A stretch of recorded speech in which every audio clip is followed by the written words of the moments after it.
cancéreuses susceptibles de réduire la vie d'un astronaute de 5, 10 ou 15 ans, une fois revenu sur Terre. Bah, à chaque fois avec leur phallus, là, tu sais, sur le bureau. C'est comme les francs-maçons avec leurs obélisques. Hein. Les mecs de la NASA, c'est les fusées. C'est pareil, c'est le même symbole en fait. C'est le symbole phallique. Là. Il faudrait utiliser un matériau absorbant de 2 à 3 mètres d'épaisseur. Sa petite position des doigts, etc., ça nous est pas inconnu, mais bon. Comme de l'eau, par exemple. Or, c'est absolument impossible.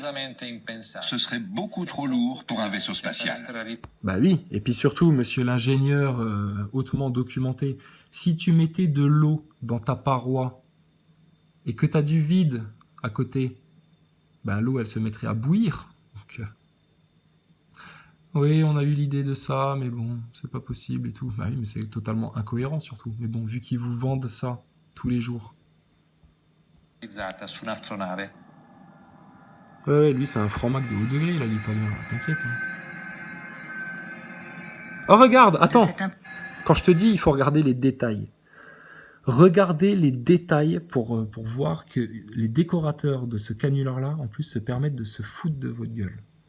Alors là, tu veux le voir, le détail qui tue? Là, c'est pas le sac poubelle sur la poignée. Non, non, regarde. C'est le stéthoscope en forme de cœur sur l'écran d'ordinateur. C'est quoi? C'est l'écran de veille, ça?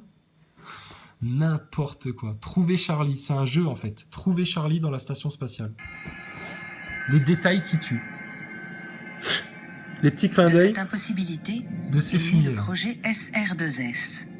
Ouh là là, waouh, putain, alors là, attends, non, là pour ça, je donne 4,3 milliards, hein, tu m'étonnes. Si là, on commence à voir le vaisseau de Chewbacca, là, ça m'intéresse, là. Oh putain, et regarde. En plus, regarde. Là, il y a un vrai cockpit. Comme dans un avion, ils peuvent piloter et tout. Ils passent en vitesse hyper-lumière avec le radar sur le dos. Putain, la vache, comme il a la classe. Oh, wow, Astronogeek et Stardust, je suis sûr, ils vont le vouloir, le jouer, là.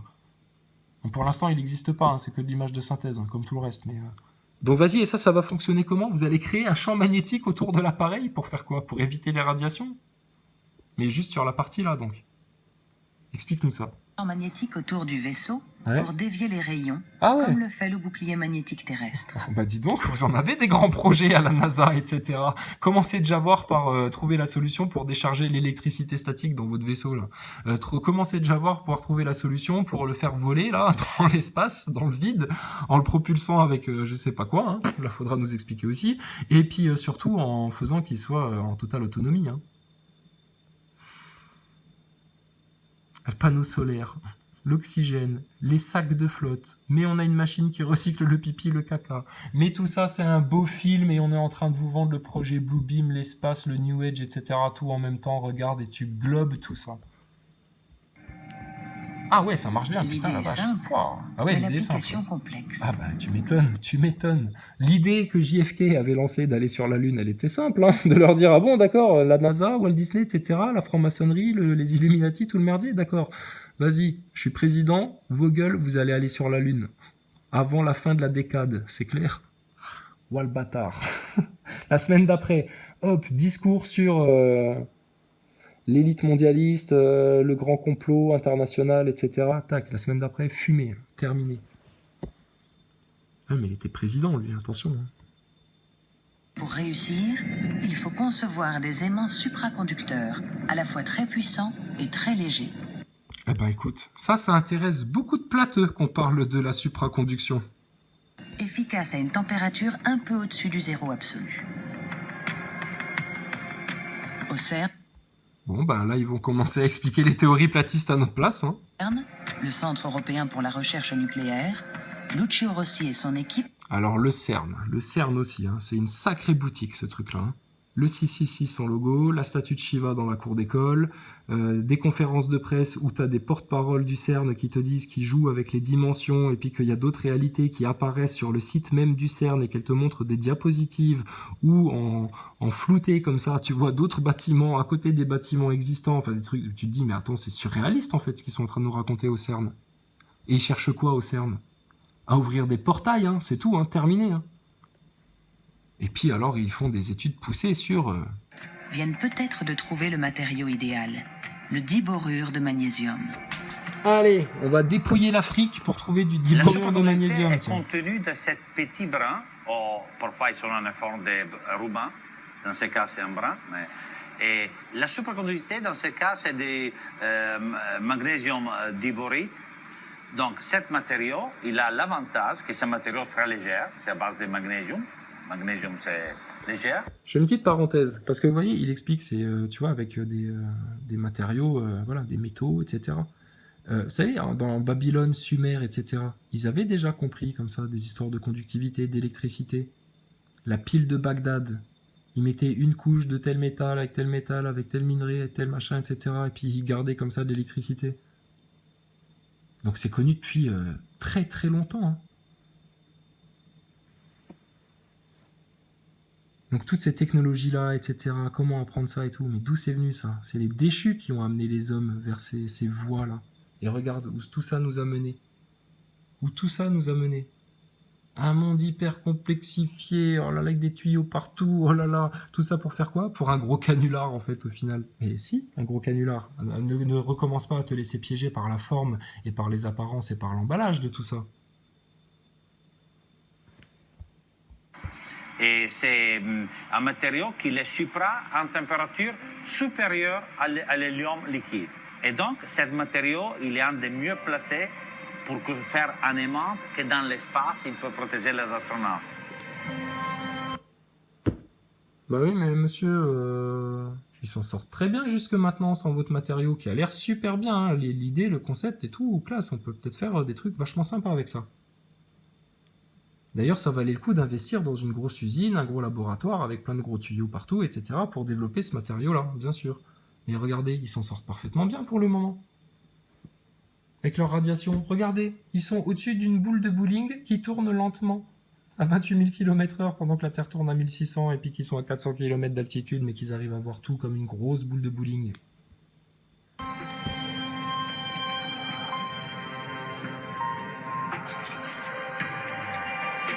Ah ouais, ça c'est fort. Regardez, Thomas Pesquet, il va faire dodo, alors il a mis son tube de dentifrice Colgate à côté de son oreiller. Tout de la mise en scène. Tout comme à la maison, les colonies de vacances. Ça, c'est uniquement fait pour que ça fasse colonie de vacances. Avec, regarde, ses crayons de couleur, ça c'est son marqueur, ça c'est sa paire de ciseaux pointus, punaise, le truc s'il se décroche pendant la nuit et qu'ils font une petite accélération, on l'a pas prévu, ou qu'ils se prennent une météorite là, qui a un petit truc, un petit impact là, ça tu te le prends dans la gueule.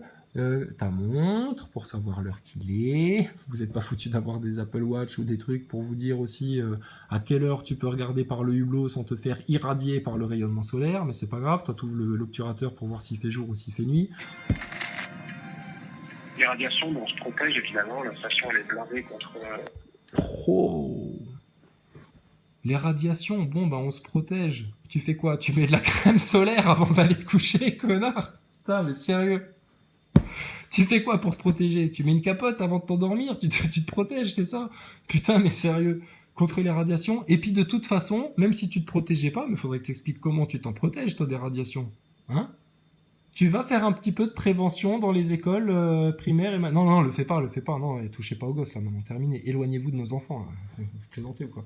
Mais tu vas aller faire de la prévention, là, pour expliquer comment se préserver des radiations, hein, à des gens qui habitent près de Fukushima ou dans les coins de Tchernobyl, là-bas. Va faire de la prévention, là.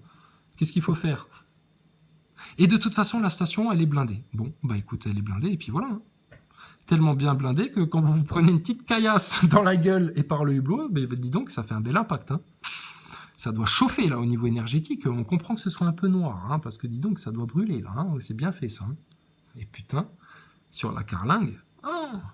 Et puis alors, apparemment, les radiations. Ils en sont seulement à développer des matériaux et des idées pour vous protéger des radiations. Donc, t'es blindé par quoi, en fait? Ils n'ont pas découvert encore avec quoi vous protéger, punaise. Donc t'es blindé de quoi, toi? T'es blindé de mensonges et de manipulations, c'est clair. Et puis surtout, Thomas, je te rassure, ils viennent de nous le montrer il y a moins de 2 minutes, là. Il y a un manteau magnétique autour du globe, et vous êtes complètement à l'intérieur du manteau magnétique, donc vous ne risquez rien. Ou si, un petit peu plus, 3-4 fois. Mais il a dit, enfin, bon, par contre, Thomas, excuse-moi de te parler de dos, hein, mais il y en a un qui a dit, il peut y avoir des modifications d'ADN, donc fais gaffe, hein, si t'as des gosses, hein, si tu te reproduis, ça craint, quoi. Et puis, surtout, ils ont dit aussi que tu pouvais avoir des cancers. Ouais. Donc, est-ce qu'ils te l'ont dit, ça, dans le contrat, quand t'as signé, oui, je veux bien être astronaute et franc-maçon pour monter un gros canular aux gens et jouer dans un film pour leur faire croire que je vais aller dans l'espace et ne rien dire à personne et garder le secret, et même s'il faut, j'irai partout avec 3 flics armés avec moi. En civil, en civil. Parce que si t'as chopé des radiations et que t'as pas été mis au courant, y a pas un syndicat des astronautes, là? Les gilets jaunes, y a pas quelqu'un qui peut faire une lettre de caucustion, là, pour Thomas Pesquet, là, pour lui expliquer comment éviter les radiations? Putain, mais sérieux, mais tu pourrais passer des heures à te foutre de leur gueule. Des heures. Des heures. Qu'est-ce qu'il nous raconte, Thomas, qui va dans sa chambre à coucher, se mettre en pyjama et aller au dodo dans son sac de couchage? Contre les radiations. Dans nos couchettes, d'ailleurs, on a une couche supplémentaire, les couchettes où on dort, c'est les endroits les plus protégés, il y a des plaques qui les entourent. Vous vous rendez compte de ce qu'il raconte? Mais ça, il te le raconte pour que les gens ils fassent « Ah ouais, d'accord, putain, ils ont même pensé à ça et tout. » Donc il peut raconter tout et n'importe quoi. Vous allez toujours acquiescer parce que c'est lui l'autorité. C'est comme si t'avais le grand prêtre de ta civilisation maya qui vient te dire « Acha kucha, kucha mana, manaku yaka, yaka, reptiliano et petit illuminati, etc. Vive les déchus. » Donc sur la commode. Et puis voilà, et puis tout le monde dit « Ah là là, wa là là. Oumfa, ouais, on a marché dans la oumfa là. » Jamais on a eu une éruption solaire, par exemple. Donc dans la couchette, qu'est-ce qu'il a, ton sac de couchage super spécial, etc. Putain, la vache. Mais t'avais pas dit à une petite nénette, là, qui était venue faire une visite de ton simulateur, là, dans lequel vous faites souvent, je pense, des scènes, hein, de votre arnaque? Non, c'est un sac de couchage totalement normal et tout, c'est comme à la maison, rien ne change. Ah bon, donc il y a une couche anti-radiation, là, dans ton duvet. Putain, mais les gars, ça vous dirait pas d'aller camper à Fukushima, là, juste pour voir un peu comment ça se passe? Regarde, ils ont des duvets anti-radiation, les mecs. Trop fort. Mais pourquoi on a peur de la guerre nucléaire? On n'a pas peur de la guerre nucléaire, regarde, il y a des duvets anti-radiation. Si ça se trouve, Decathlon, ils vont sortir bientôt une tente anti-radiation. Tu pourras aller dehors, les radiations, tu risques rien. Mais que quand tu dors, par contre, hein. Quand il sort, qu'il va faire caca, qu'il va manger dans la cuisine, qu'il se lave les mains avec une lingette, que il se lave tout le corps avec une lingette, que ça doit lui prendre au moins 3/4 d'heure pour bien tout laver et puis se sentir un minimum propre et être à l'aise pour faire son travail d'astronaute. Hein. Donc pendant qu'il fait tout ça, etc. Là par contre, là il n'y a pas des plaques qui le protègent, il n'est pas dans son duvet, tu vois. Et là il s'en prend un petit peu plus des radiations. Mais c'est pas grave. Il est astronaute, c'est Superman. Protégé, il y a des plaques qui les entourent. Et si jamais on a une éruption solaire, par exemple, un pic d'activité solaire, un bombardement d'ions, on se réfugierait dans nos couchettes, tout bêtement. Tout bêtement, voilà. Comment sortir un mensonge gros, énorme, et puis tout bêtement, tranquillement. Les doigts dans le nez, et alors? Pourquoi il se casserait plus le cul, vu qu'il rigole devant la caméra, tellement il se fout de votre gueule à vous monter un tel canular? Puisqu'ils se permettent de vous dire de telles contradictions, etc. Je vois un globe, je vois une boule de bowling qui tourne tout doucement, etc.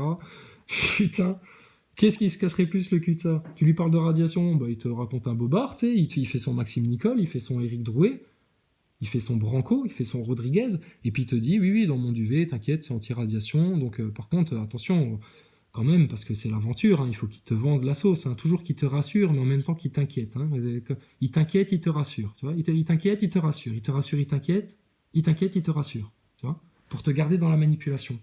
Donc là, il te dit, non, t'inquiète, tout va bien, puis on risque rien, puis tout est blindé. Par contre, effectivement, si maintenant il venait y avoir une tempête solaire et tout, qu'il y a une tempête solaire, là, c'est comme dans le bateau, parce que nous sommes des grands navigateurs, nous sommes les albatros du futur, etc.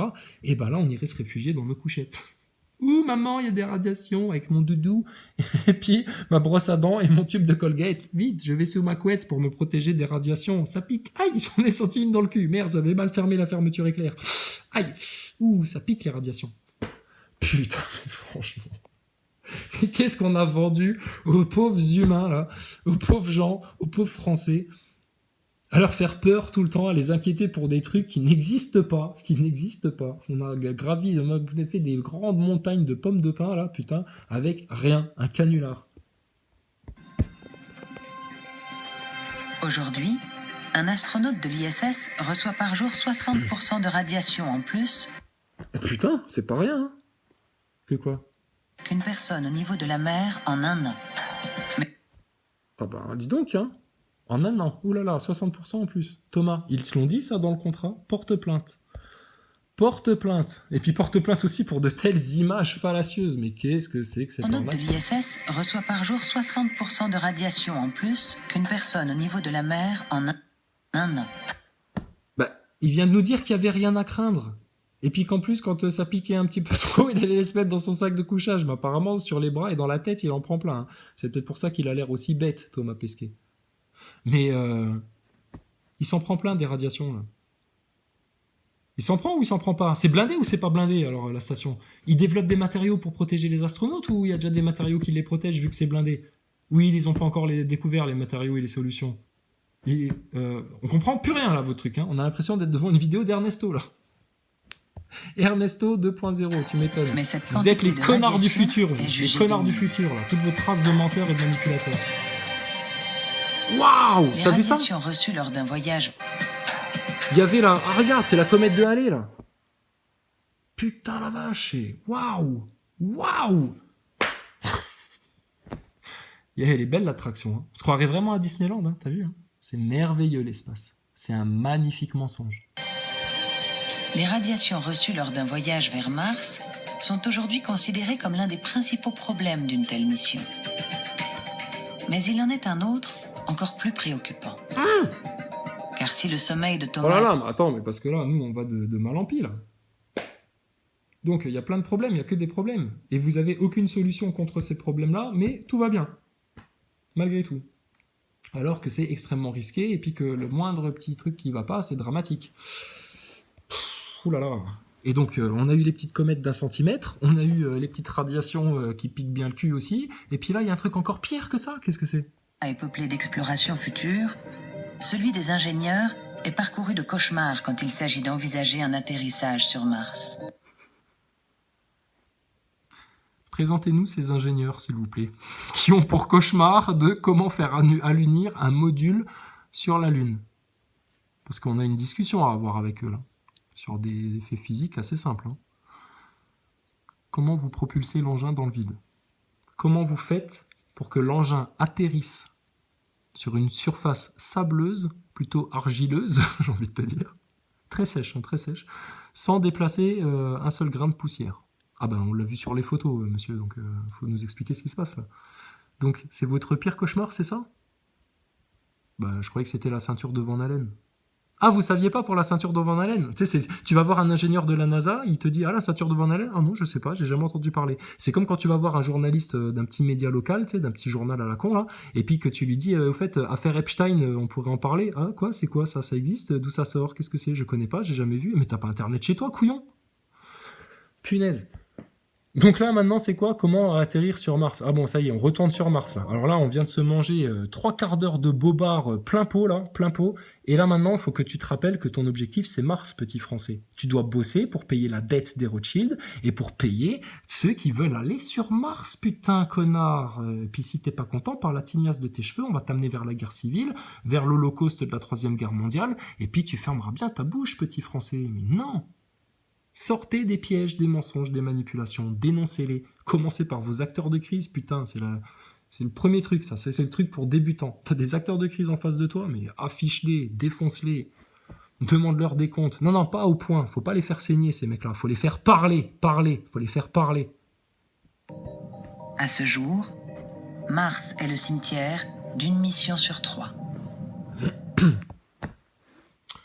Ouais, ben, je pense que sur la Lune, ça se passe comment? Ils essayent même pas d'y aller. Pourquoi la Lune, ils ont laissé tomber, maintenant c'est Mars? Pour aller plus loin, donc c'est quoi? C'est juste l'ultra-orgueil humain, en plus, qui s'exprime à travers ça. Parce que la Lune, à part le fait d'y être allé, et puis d'avoir dit à la télé, et à toute une génération, « Waouh, on a été sur la Lune, waouh, waouh, vive l'Amérique, ouais, waouh, là, oh là là, super, waouh, wonderful, le rock'n'roll, super. » Et puis là, maintenant, c'est Mars. Et puis c'est moi qui ai la plus grosse fusée, c'est moi qui ai mis la plus grosse maquette de phallus sur mon bureau parce que je suis directeur de je sais pas quelle agence spatiale de merde. Non mais arrêtez tout là. Un des gros problèmes du vol martien, c'est atterrir, parce qu'on arrive rapidement, on arrive à... Mais monsieur, j'ai le respect de votre âge, etc. Mais vous faites que répéter un jeu de rôle dont vous êtes un petit peu fan, et puis vous répétez les choses que la NASA vous a dites, et puis vous allez pas plus loin, mais vous avez rien réfléchi par vous-même. Parce que si vous aviez réfléchi à tout ça par vous-même, comme nous on l'a fait, bah vous comprendriez que tout ça c'est des belles histoires pour enfants quand même, hein. Et puis pour bien vous garder dans un état d'esprit d'enfant, qu'il fait confiance à l'autorité, et puis que tout va bien, et puis qu'il n'y a pas de complot international, global, et puis... Il n'y a pas de question à se poser, à part répéter ce que l'autorité nous dit de répéter. Mais putain, on vivrait dans une société, je te dis, de fanatiques religieux qui répéteraient leurs dogmes, etc. et puis qui justifieraient leurs dogmes. Si, nous te disons, si, que c'est comme ça, nous descendons du singe, notre ancêtre est un singe, la planète des singes, la planète des singes, nous sommes des singes, la planète des singes. Putain, sortez de là, pour vous. 5-6 km par seconde dans l'atmosphère martienne, avec un véhicule très lourd. Pour le moment, on a posé 1 tonne sur Mars, on y arrive avec parachute, airbag, etc. Un module... Airbag ? Parachute ?